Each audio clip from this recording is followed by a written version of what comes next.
So, what exactly is a derivative in calculus? Well, before we delve into this concept, I want to show you an example of something derivatives can help us solve. So, let's say that you are driving and your total trip took 2 hours and you traveled 120 miles. So, your velocity would be 120 miles divided by 2 hours because velocity is equal to distance divided by time. So we get 60 miles per hour. Now, were you driving 60 miles per hour the entire trip? Well, probably not. You probably had to leave your neighborhood and then you had to get on the highway. So, no. So, what if I were to ask you your speed at 10 minutes? What would it be? Well, we can't really figure it out because our speed is constantly changing over the course of the trip. However, using the derivative, we could actually find out the specific value. Now let's talk about average rates of change. So let's say if your average rates of change equals 25 miles per hour, this means that on average, you are traveling 25 miles per hour. So this is equal to the slope of a line. So remember the slope formula is y2 minus y1, all divided by x2 minus x1.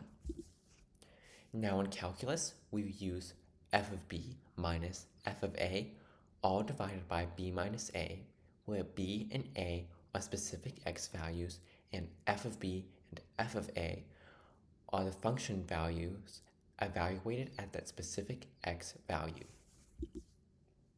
Here I have the function of the graph x squared. So this line crosses 2 points, 2 comma 4 and 4 comma 16. So to find the slope, I'm going to take the difference in y values. So I'm going to do 16 minus 4 divided by 4 minus 2. And I get 6. So that is the average rate of change. So this specific line is called a secant line because it crosses 2 points. So now let's talk about the instantaneous rate of change. So let's say you're driving and your speedometer says 45 miles per hour. That means at that instant you were driving exactly 45 miles per hour. Now, were you driving 45 miles per hour for the whole trip? Probably not, but at that instant you were driving 45 miles per hour. So here I have a line that touches the function at exactly 1 point. And this is known as a tangent line. And the slope of this line is known as the instantaneous rate of change. So if I were to find the instantaneous rate of change, my first approach would to continue to use the slope formula just with the same point. So I would do 4 minus 4 divided by 2 minus 2. However, this doesn't work because we have 0 in the denominator, and that means that the value is undefined. So now let's try to get really close. So here I have a function x squared, and I have a point 2 comma f of 2, and I'm moving a little distance h, and so I have a new point, 2 plus h, comma f of 2 plus h. So to find a slope, I'm going to do f of 2 plus h minus f of 2 divided by 2 plus h minus 2, which is equivalent to f of 2 plus h minus f of 2, all divided by h. So now let's look at this line that crosses the graph at only 1 point, 2 comma 4. So what would h have to be in order to find the slope of this line? Well, h would be 0, but if we did this, the answer would not exist because there would be 0 in the denominator. So far in calculus, you've learned about limits, which allow us to analyze a function as we get closer and closer to a specific x value. So let's incorporate limits into this example. So instead of saying that h is equal to 0, I can say that the limit as h gets closer and closer to 0 of f of 2 plus h minus f of 2 all divided by h. I remember that f of x is equal to x squared, so I'm going to evaluate the function at these specific values. So I'm going to say the limit as h approaches 0, f of 2 plus h squared minus 4 divided by h. Then I'm going to expand.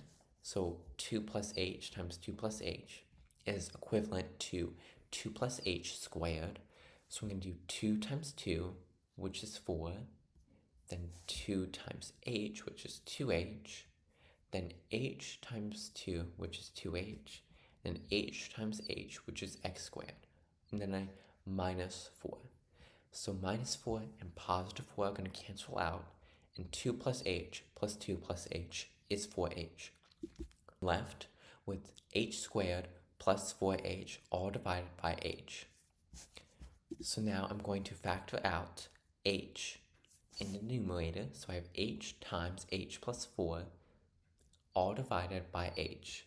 The h's in the numerator and the denominator cancel out, and I'm left with the limit as h approaches 0, h plus 4. I can now use direct substitution, so I'm going to say 0 plus 4, which is equal to 4. So the slope of this line as h gets closer and closer to 0 is 4. So the slope of this line is 4. So we just found the slope of the tangent line, which is a line that crosses one point. Now let's use limits with x so we can evaluate the slope of the tangent line at any point. So I'm going to say the limit as h approaches 0, f of x plus h minus f of x all divided by h. So essentially, instead of saying 2, I'm saying x now. So I remember that f of x is equal to x squared. So I'm going to say the limit as h approaches 0, x plus h squared minus x squared all divided by h. So now I'm going to say a limit as h approaches 0, and I'm going to expand x plus h squared. So it's going to be x plus h times x plus h. Now I'm going to FOIL, so I'm going to do x times x, which is x squared, then x times h, which is xh. Now I'm going to do h times x, which is xh. Now I'm going to do h times h, which is h squared. And remember, from the last problem over here, I still have that minus x squared. So positive x squared and minus x squared are going to cancel with each other.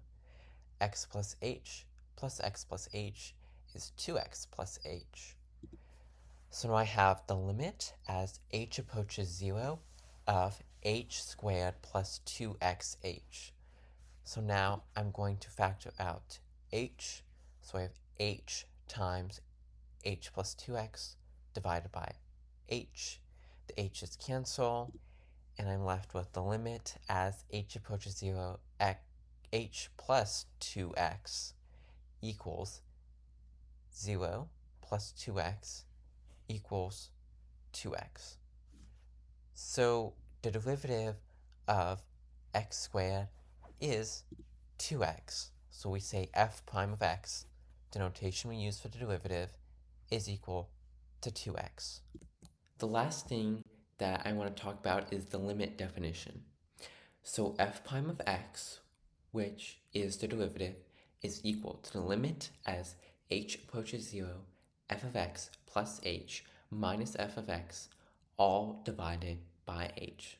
So you can use this with any function, and this allows you to find the instantaneous rate of change at any point on the function. Thank you, and I hope that was helpful.